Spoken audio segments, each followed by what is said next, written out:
सेठ साहब, बट एक और चीज़ जो कंट्रोवर्शियल हो गई इसहाक डार साहब के उसी इंटरव्यू में जब उनसे सवाल किया गया पीटीआई के बानी इमरान खान साहब से मुतालिक, तो उन्होंने एक तकाबुल कर दिया जिसका बाद में उन्होंने अपने एक्स अकाउंट पर जवाब भी दिया है कि आउट ऑफ कॉन्टेक्स्ट उसको लिया गया।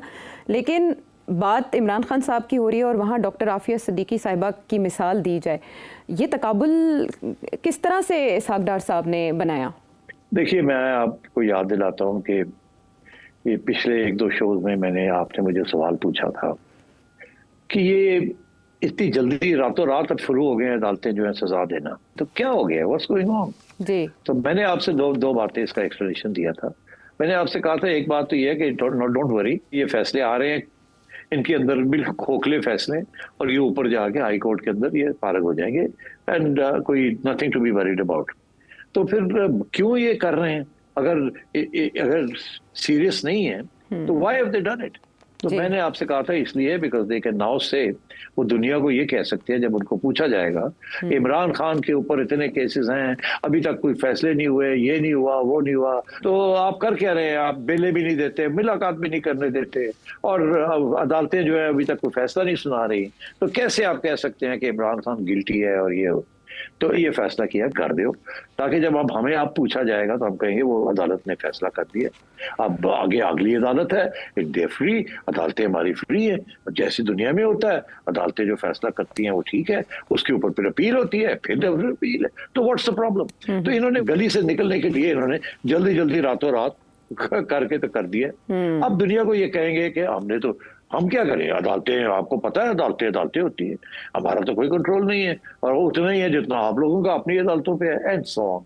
तो वही डार साहब ने, मेरा ख्याल है, वहीं से उसको पिक किया और ये कहा कि देखे ना, अब वो आफिया सिद्दीकी है, वो 86 साल के लिए आप लोग की अदालतों ने उसको जेल में रखा हुआ है, और उसके ऊपर तो टेररिज्म का केस भी नहीं चला था, और फिर भी आपने रखा हुआ है, और दुनिया कहती है कि बड़ी अनफेयर ट्रायल थी, अनफेयर सजा दी गई। मगर हम तो फिर क्या, हम तो नहीं कहते, हम तो इसीलिए हमारी अदालतों ने अगर किया है इमरान खान के ऊपर या बाकी लोगों के ऊपर, तो फिर आपको भी नहीं चाहिए कि कोई हमारी अदालतों के ऊपर दाग लगाए या कोई बात करे। वो ये कहना चाह रहे थे, ये नहीं कहना चाह रहे थे कि हमने गलत किया है या आपने गलत किया है, मगर ये कहना चाह रहे थे कि जो आप अपने लिए यार्ड स्टिक रखते हैं, उस वही यार्ड स्टिक हमारे लिए रखी जाए। अब प्रॉब्लम क्या हुआ? प्रॉब्लम ये हो गया है कि जो एग्जाम्पल उन्होंने दिया है आफिया का, वो एग्जाम्पल जो है ना, वो एक प्रॉब्लमेटिक है। वो इसलिए कि वो अमरीकनों के लिए तो समझ आ गई है अमरीकनों को, वो तो अब आपको नहीं पूछेंगे इमरान खान के बारे में, मगर आपके अपने लोग जो है ना, वो कह रहे हैं वो एक ही कीता तुसी, तो हमारे खाते में तो आफिया जो है शी इज इनोसेंट, और उसके साथ तो ज्यादती हुई है। और यहाँ तक के दो चीजें, एक ये कि काफी अरसे से हमारी ये मौकफ रहा है कि आफिया को या पार्डन कर दिया जाए या एक्सचेंज कर लिया जाए विद शकील अफरीदी, वो जो साहब है जिन्होंने ओसामा बिन लादेन केस के अंदर इंफॉर्मेशन दी थी अमरीकनों को, याद है आपको? डॉक्टर शकील अफरीदी, जी, डॉक्टर शकील अफरीदी। तो अब बात यह है कि अमेरिका मान नहीं रहा है, वो कहता है शकील अफरीदी को हमें दे दें आप, बाकी आफिया की बात नहीं हमने करनी। अब मसला क्या है डॉक्टर आफिया का? मसला ये है कि इनकी कहानी जो है थोड़ी सी, अगर टाइम है तो मैं, क्योंकि लोग सवाल भी आए हुए एक दो कि क्या है डॉक्टर आफिया का, असल में तो टाइम भी, you want to go into the next section? हाँ, नहीं, सवाल है, रेलेवेंट है, लेकिन ब्रेक का मुझे कहा जा रहा है। ये सवाल हसन बाजवा साहब ने ऑस्ट्रेलिया से पूछा है, जो शामिल करेंगे इसी सी बाबत एक ब्रेक के बाद। शो में साथ देने का शुक्रिया। हसन बाजवा साहब, आफिया सिद्दीकी के बारे में क्या जानना चाहते हैं ऑस्ट्रेलिया से? सेठी साहब, ये डॉक्टर आफिया सिद्दीकी का मामला अब दोबारा फ्रंट पे आ गया है इसहाक डार साहब के बयान से इन अमेरिका। तो ये डॉक्टर आफिया सिद्दीकी के बारे में कुछ बताइए कि रियलिटी है क्या, क्योंकि ऑनलाइन बड़ी इन्फॉर्मेशन मिलती है उनकी पर्सनल लाइफ से भी, कैसे उन्होंने छोड़ा अपने हस्बैंड को, बच्चों को, जहाज पे गई, पढ़ी लिखी खातून, फिर उसके बाद इनके ऊपर जो चार्जेस अमेरिका में लगे वो टेररिज्म चार्जेस भी लगे और क्रिमिनल चार्जेस भी लगे। जो इनको कन्विक्शन हुई, किसी टेररिज्म चार्ज पे कन्विक्शन नहीं हुई, कन्विक्शन जो 4 काउंट में हुई वो क्रिमिनल केस है। तो इसके बारे में कुछ बताइएगा कि रियलिटी है क्या, और क्या ऐसी वजह थी कि 86 इयर्स की कैद इनको दी गई उधर अमेरिका में, और क्यों इतनी हाई प्रोफाइल केस है, कोई और क्यों नहीं ऐसा केस बन सका, ये ही क्यों बनी? ठीक है, मैं आपको बहुत मुख्तसर ब्रीफ दे देता हूँ, बाकी आप जाके ऑनलाइन चेक कर लीजिएगा।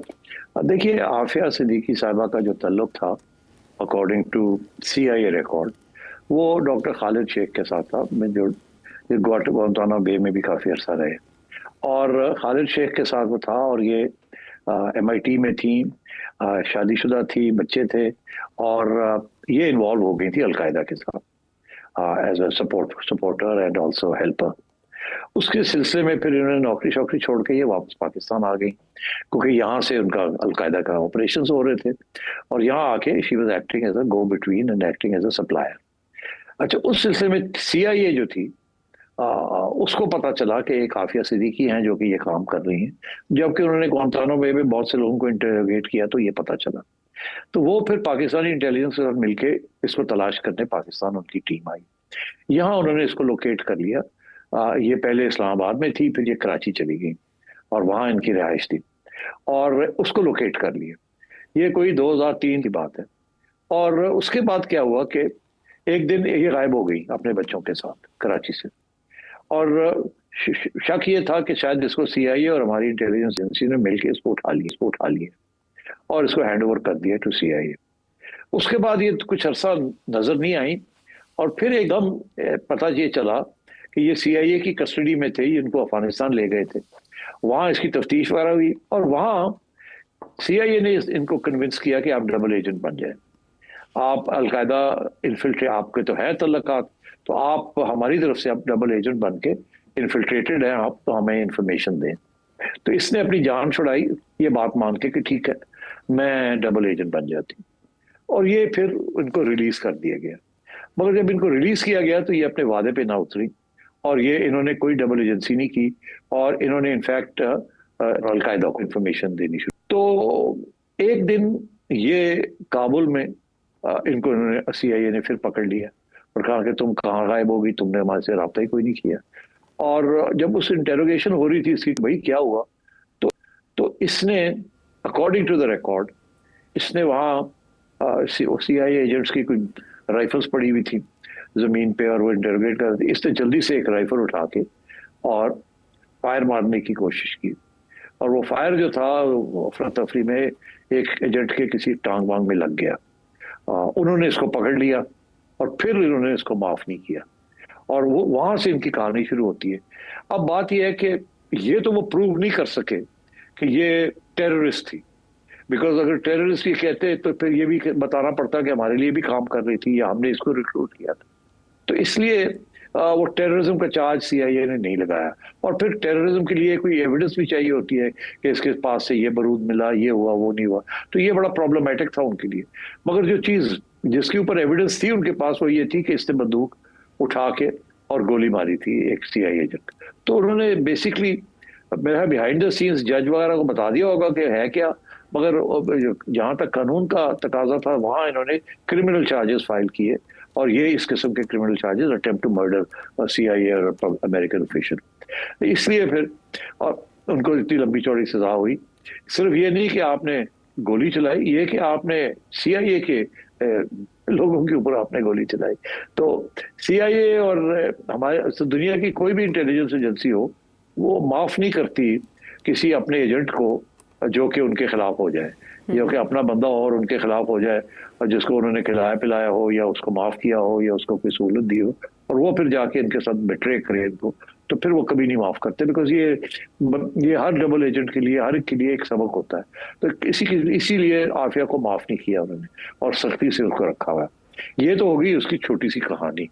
इतने बड़े डॉक्यूमेंट्स हैं, इतने थद्दी है डॉक्यूमेंट्स की of recordings and evidence that was presented in court, जिसमें मैंने सारी मोस्टली वो मैंने पढ़ी थी पुराने जमाने में 10-20 साल पहले जब ये सब कुछ हुआ। तो अब बात ये है कि ये डार साहब ने जो जिक्र किया है, ये एक तरफ तो डार साहब ने उनका हवाला दिया है और वो कह रहे हैं कि आउट ऑफ कॉन्टेक्स्ट है। हाँ, वो आउट ऑफ कॉन्टेक्स्ट तो है भी और नहीं भी। आउट ऑफ कॉन्टेक्स्ट ये है कि वो ये नहीं कह रहे थे कि वो गिल्टी है, वो यही कह रहे थे कि देखिए हम मदाखलत नहीं करते हैं, हमने हमारी तरफ से जो मदाखलत नहीं, जो इंटरवेंशन हुई है, मदाखलत नहीं कह सकते उसको आप, हमारी तरफ से जो पेशकदमी हुई है डॉक्टर आफिया के बारे में, वो ये हुई है कि हमने उनको अमेरिकन को कह के काउंसलर एक्सेस दिया, तो इनकी बहन को फैसिलिटेट किया कि वो जाके मिले उनको, and so on and so fourth. हमारी एम्बेसी काफ़ी बिजी रही है कुछ साल पहले इन चीज़ों में। मगर इसके अलावा भी अभी भी हम अमेरिका को ये कह रहे हैं कि आप इसको छोड़ दें, और मर्सी पिटिशन हमारी तरफ से और इसकी बहन की तरफ से गई थी टू प्रेसिडेंट जो बाइडेन, जो उन्होंने रिजेक्ट कर दी जी। और अभी भी अब जो लेटेस्ट सिचुएशन ये है कि पाकिस्तान की अदालत ने, एक जज साहब है, उन्होंने ये हुक्म किया था कि शहबाज शरीफ साहब आके बताएं कि क्या कर रहे हैं आफिया के बारे में, आपने कुछ किया, उसकी हेल्प करी है, आपने क्या नेगोशिएशंस की हैं अमेरिकनों के साथ वगैरह। तो ये सिलसिला पाकिस्तान में अब चल रहा है, और उस सिलसिले में जज साहब ने जब ये कहा कि जी हमें बताएं, तो गवर्नमेंट की तरफ से कोई रिस्पांस नहीं आया। वो क्या रिस्पांस देते कि वो तो अमेरिकनों के साथ बात भी कर रहे थे और शर्मिंदगी भी सी कि हम कर क्या सकते हैं। तो थोड़ी डिले हो गई, तो जज साहब ने कंटेम्प्ट नोटिस कर दिए कि जी प्राइम मिनिस्टर के खिलाफ कंटेम्प्ट नोटिस, और कैबिनेट के खिलाफ, कि हमें आपसे कहा था कि कैबिनेट में डिस्कस करके हमें बताएं क्या कर रहे हैं आपके आफिया के लिए। क्योंकि पाकिस्तान के अंदर एक रिलीजियस लॉबी तो है ना, जो कि ये कहती है कि उसको रिहा करवाया जाए, उसको पाकिस्तान लाया जाए एंड सो ऑन। जज साहब अभी भी गरज रहे हैं, वो कहते हैं बताएं मुझे ये है वो है। और अब ये एक कमेटी बना दी है शहबाज शरीफ साहब ने कि जो सवाल मसले हैं सारे आफिया के बारे में उसको निपटा जाए, उसको देखा जाए। तो ये है करंट सिचुएशन। मेरा ख्याल है कि पाकिस्तान को ये डील करनी चाहिए कि आप शकील अफरीदी ले लें और हमें आफिया दे दें। मगर मैं आपको एक बात बताऊं, जैसे अमेरिकन CIA माफ करने के लिए तैयार नहीं है जी। आफिया को, इसी तरीके से हमारी एजेंसियां भी माफ करने के लिए तैयार नहीं है शकील को। तो ये एजेंसियां ऐसी होती हैं, उनसे माफी की तवक्को मत किए करें जब वो समझती हैं कि उनको नुकसान पहुंचाया गया है, किसी ने उनको नुकसान पहुंचाया। तो शकील अफरीदी का केस भी उसी किस्म का है। अमेरिकन कांग्रेसमैन कॉन्स्टेंटली जब भी यहाँ आते हैं